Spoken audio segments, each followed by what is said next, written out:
I'm what you might consider a relative critic of Vivziepop's animations, especially in regards to Hazbin Hotel and Helluva Boss. When criticizing Hazbin Hotel and Helluva Boss, there's always one criticism that I've always stood by to this day, which is Helluva Boss's struggle with developing Millie and other female Helluva Boss counterparts when compared to their male protagonist counterparts. Vivzie, when people on Twitter complained about characters like Millie or other female protagonists not getting enough spotlight, notoriety, or attention within the show, they meant giving these characters some more important personalities of their own. But I believe that the Hellabelly short has definitely helped to improve two of the main criticisms that I have given to my original previous criticism of this series as a whole.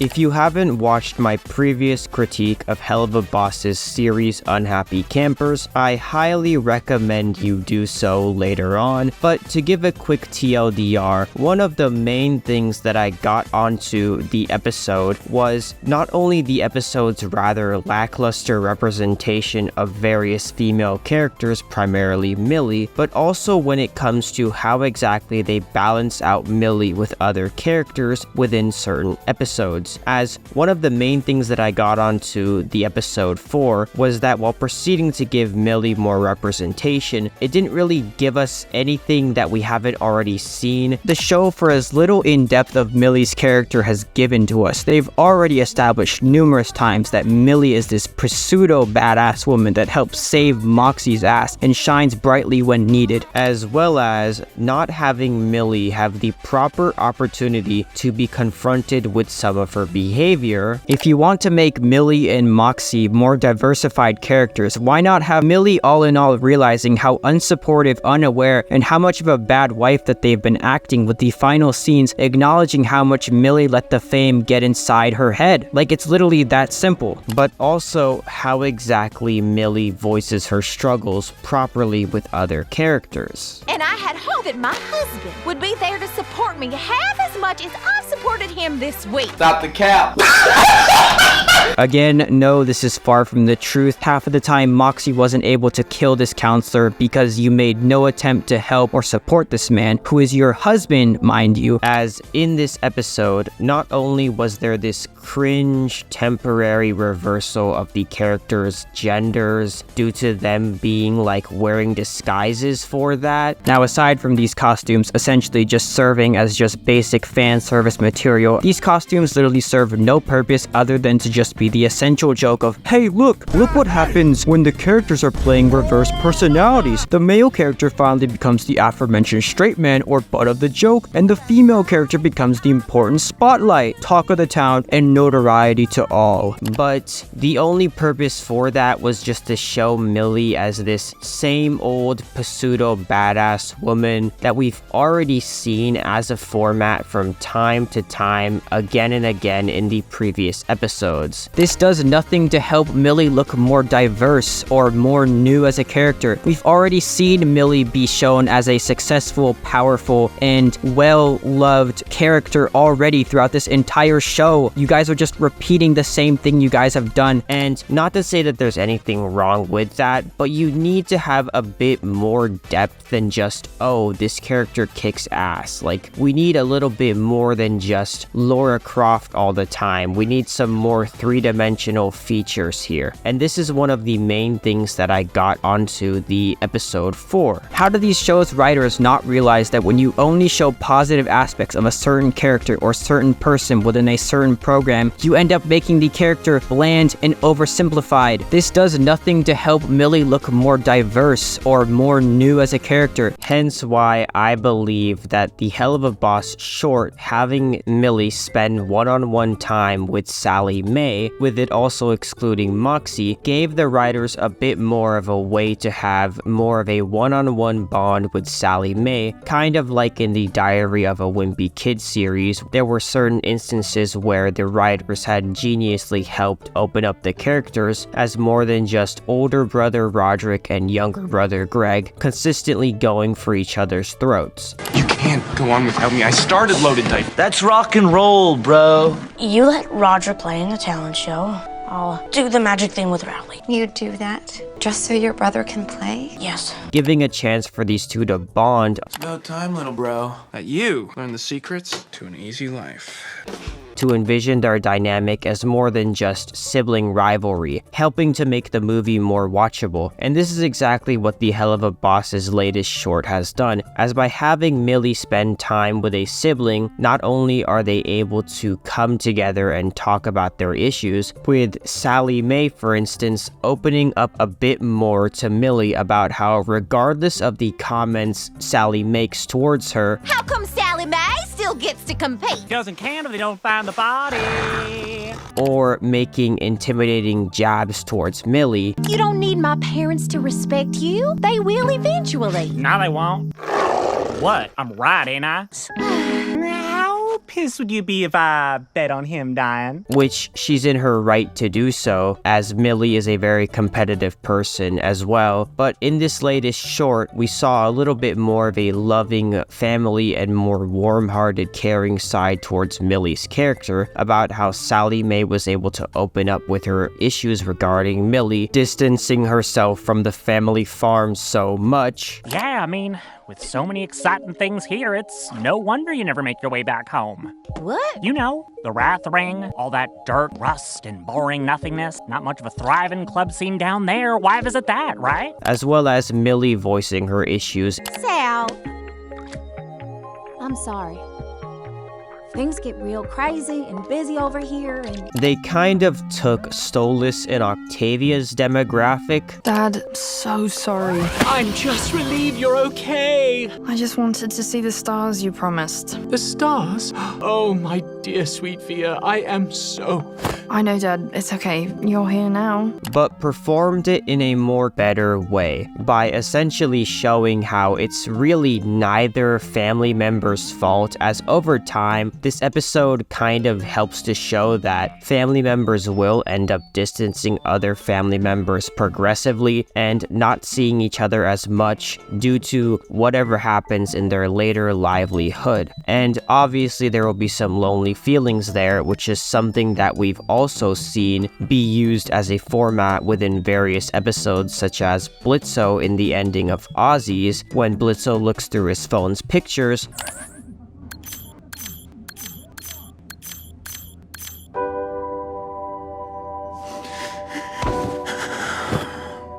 but we've also seen it through Blitzos and Fizzaroli's relative rivalry as well. After what you did to me, it was an accident! An accident?!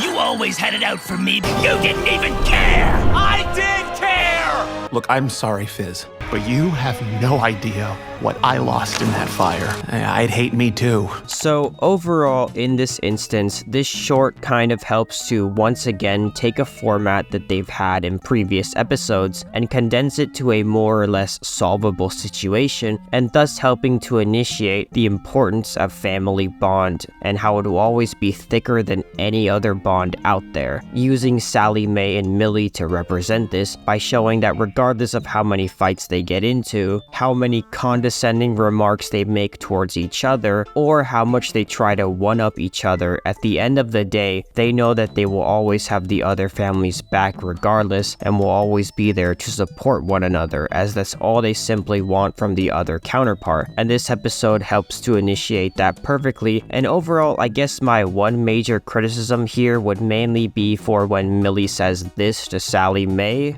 you know, the boys are older now. The boys are older now. Ma and Daddy got plenty of extra hands at the ranch. You got plenty of extra hands at the ranch. What? Bro, what are you talking about, man? Come visit more often, too. Come visit more often, too.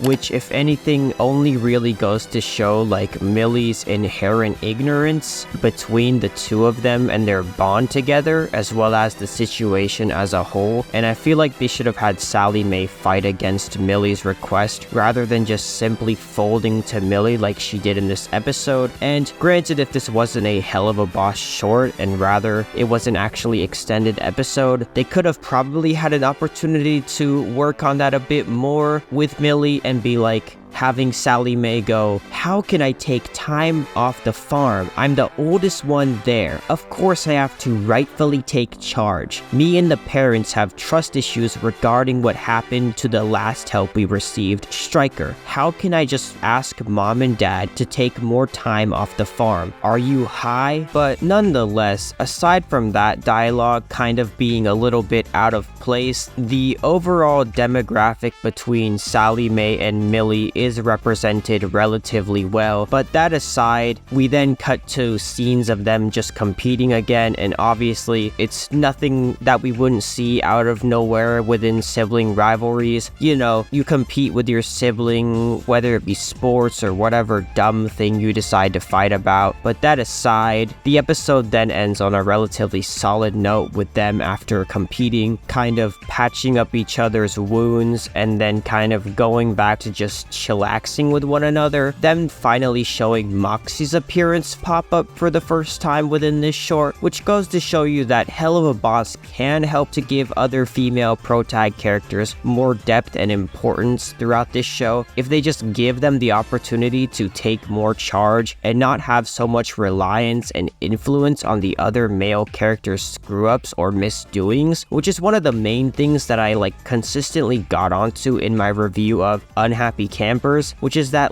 you don't need to give the woman characters more opportunities to present themselves or be more in depth by bringing down the male characters, not with them pretending to be some fake male persona that they're not like. That doesn't do anything or help solve the issue. That only helps perpetuate the complaints that the audience was making, because now you've shown that the only way you're ever able to make these female characters get any eyes on them is simply as a result of them being completely dependent on their male characters' screw-up failures, or just flat out not even being men.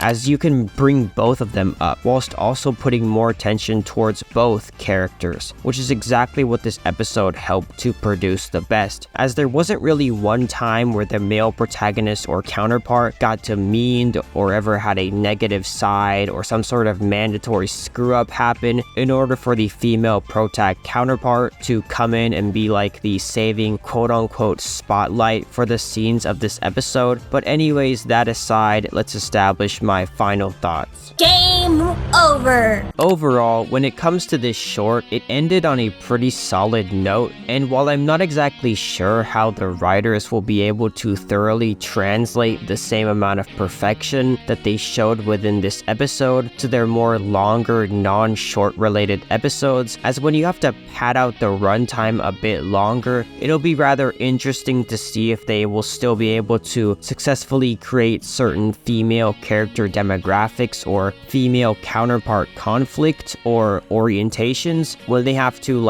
actually attempt this within a 20-minute-ish episode, due to the fact that it's obviously gonna be a lot more difficult considering how much they have neglected the female characters of this show rather unfairly. So overall, aside from that, I also did appreciate how throughout this entire short there wasn't ever any sort of pointless cutaway or innuendo that ruined the depth of certain dramatic scenes or dramatic character arcs. Moxxie goes on about his past with Chad. No flashbacks contain any chemistry. It's just a bunch of sex jokes. Moxxie at the end of the explanation even does the "it's been 84 years" meme, turning their backstory into a joke, which feels weird because he immediately follows up with "I want to forget that part of my life." So again, forcing in jokes when it's supposed to be serious. Which does go to show how throughout this entire short, Viv and her team have kind of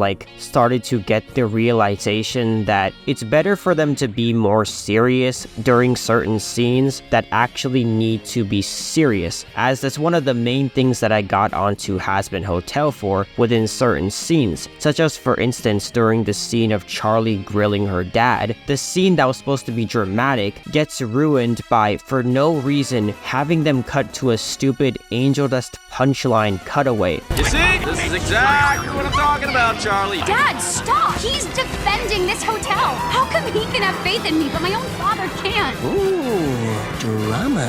And it's like, why would you do that when you're trying to make this scene be as dramatic and as in-depth and as impactful as possible? Why would you ruin that by having the scene cut to a pointless, unfunny punchline? All that does is just ruin the dramaticness that these scenes are supposed to deliver. So overall, having this short have none of these stupid punchlines or jokes in between the dramatic scenes helps to rightfully preserve their seriousness by keeping it as intentionally dramatic as possible, and thus making it be the ultimate factor into what helped make this short be much better and overall more watchable. And I think the writers of Helluva Boss as a whole should keep utilizing this same format to what they did in episode 4 of Hazbin Hotel, where they make sure that dramatic scenes or scenes that go over difficult topics or situations be rightfully kept as intentionally disturbing or intentionally dramatic as it rightfully needs to be. And I feel like that's gonna carry the show a lot more than them simply sticking to the whole sex joke or innuendo-like behavior that we've seen in their previous episodes and characters. As for instance, when it came to Helluva Boss's X and O's representation of Moxxie and Chaz's demographic, a lot of the dramatic character arcs and conflicts were ruined due to the writers turning certain scenes that were supposed to be serious into a joke, alongside having Chaz not take anything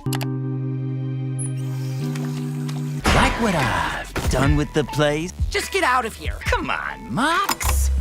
We used to have so much fun here, remember? Disgusting. or anyone seriously. Moxie? What do you want? Whoa, whoa. Damn it, this usually works. Which in turn ultimately ruined the whole dramaticness that the episode was supposed to have. So overall, if Helluva Boss keeps making dramatic scenes within their episodes as intentionally disturbing as it rightfully should be, then in regards to their later episodes that's coming out this year, if they stick to this exact format and keep utilizing it properly, it will allow them to be thus more successful in their future airings for the other half of season 2. But anyways, that aside, with all things covered and gone over, that's gonna conclude this review. Thank you guys for watching till the end, alongside all of the support and progression on the Unhappy Campers review as well. Thank you guys so much for 20k views. Holy shit. Be sure to go check out my in-depth season 1 review of Hazbin Hotel. I am gonna do a follow-up to my Striker character analysis series that I mentioned within my Hazbin Hotel season 1 review. But anyways, that aside, like, comment, share, subscribe, and I'll see you guys next time. Peace!